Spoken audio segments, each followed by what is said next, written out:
So the game afoot, if we're going to be inventorying our beliefs, if we want to address our fears, if we want to dismantle the critical judge, deal anything with this ego mind, we don't want to do it as a victim. You could say in the broad spectrum of what is hunter, in that hunting energy, ruler of the kingdom, that is the antithesis of the victim, insecure, afraid, powerless. The victim is prey. He gets beaten on by the judge, by every other character, the perfectionist.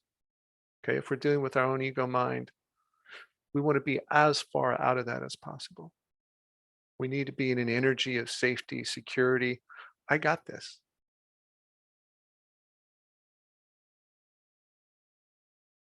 So while this seems like a little shamanic journey, it is a very practical, grounded benefits in how you deal with your own mind and those impulses,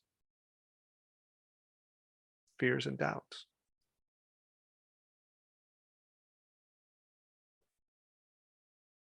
And you'll learn with practice that you can kind of lower the intensity or raise the intensity depending on what it is you're going after. Yeah.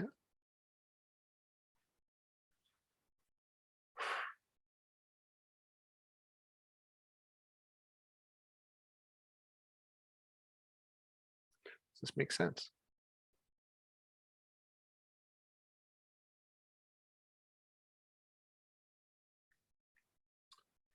If in the last session we talked about attention, and your attention is the ball, because we talk very often, I may have mentioned it in some of the audios in the past in the self-mastery course. The attention is the ball, and whoever controls the ball controls the game. And so teaching you, this is your attention was the last session.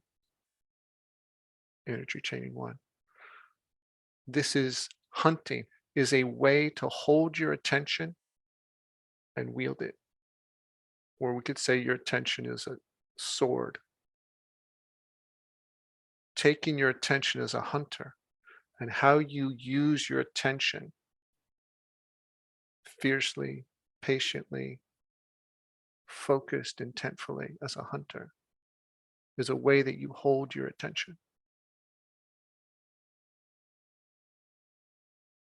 to maximize results, that you can catch big game. You find big fears, you find old stories, old memories, and emotional wounds to be cleaned up. You can't change these things until you see them. And as a hunter, you see everything. And you see the layers behind the layers. Something that looks like an impulse is actually, or a little voice, I can't do it, is actually a little girl. Memory, feeling, speaking to us from our unconscious. Okay. Or whatever it is for you.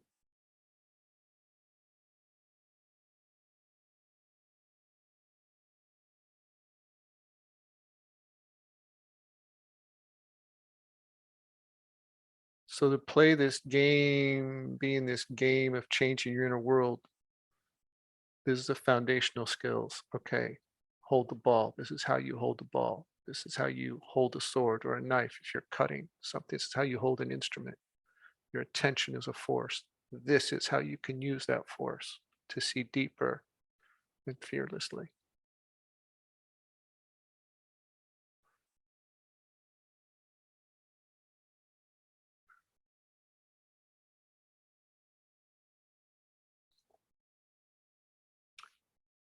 Why I mentioned shape-shifting in the title.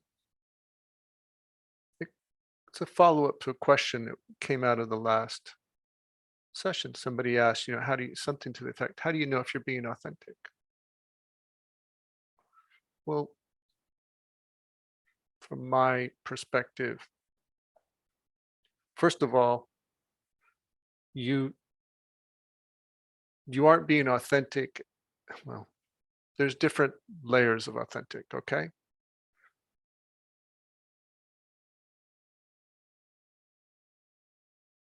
There's the authentic of here's where I am. I have this much fear, this much victim in my personality, this much judgment, this much perfectionism, this much of these different energies, and I'm being honest. This is where I am. And that honesty is authentic. And I'm fumbling and confused about figuring these other things out. And that honesty is authentic. And then there's the authentic that is recognizing this has been my programming in my life that I've acquired. And that's not authentically what I am. And so let go of this conditioning, this program of beliefs and responses that are automated impulses. Okay, you clear that up. Now you have the freedom to create and change and do different things. And authenticity is now more about being formless. This is what this situation needs. I need to hunt this. I'm having this reaction to this person. What's going on here? Okay, well, that's cleared up. Let's go play. And you play and you have fun, and that's being authentic. And so authentic isn't a singular thing. Authentic is a formlessness that allows one to move into being different things in different moments. If you have a cat is authentic, and the cat is behaving differently all the time. The cat is a cat, and within that cat is its personality to play and be affectionate, okay? And then go off and hunt and fight and be a terror. Authentic forms of the cat. But the authenticity is the formlessness, to be anything in any moment. And so the form we take is the shape, but the magician or shapeshifter is the one that's like, you really have that mastery that you can choose in any moment what form you're going to take.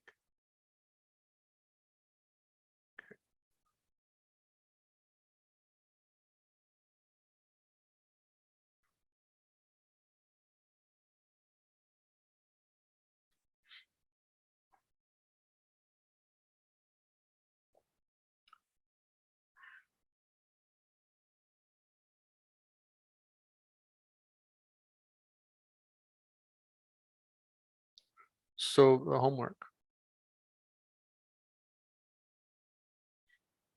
have your companion and cat energy nearby. Bring it into you, meditate with it, bring it into your body, embody the feeling. Use it when you journal, when you're hunting a fear, you got a story, you're inventorying beliefs. Let it go. Some people find it nice to have around. If they're going to go have a conversation with their mom or something, or like, I want to feel a little bit of that energy so I feel a bit more safe throughout the day. So you can do this two ways. You can feel it as an energy around you, nearby, as an ally, or as an energy you embody. And I invite you to practice doing both.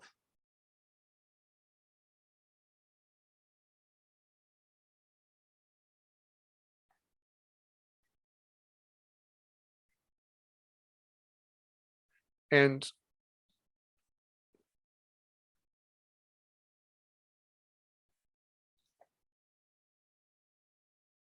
like a spirit animal, is a question matter? Yeah, could be like a spirit animal. We would call it an ally energy.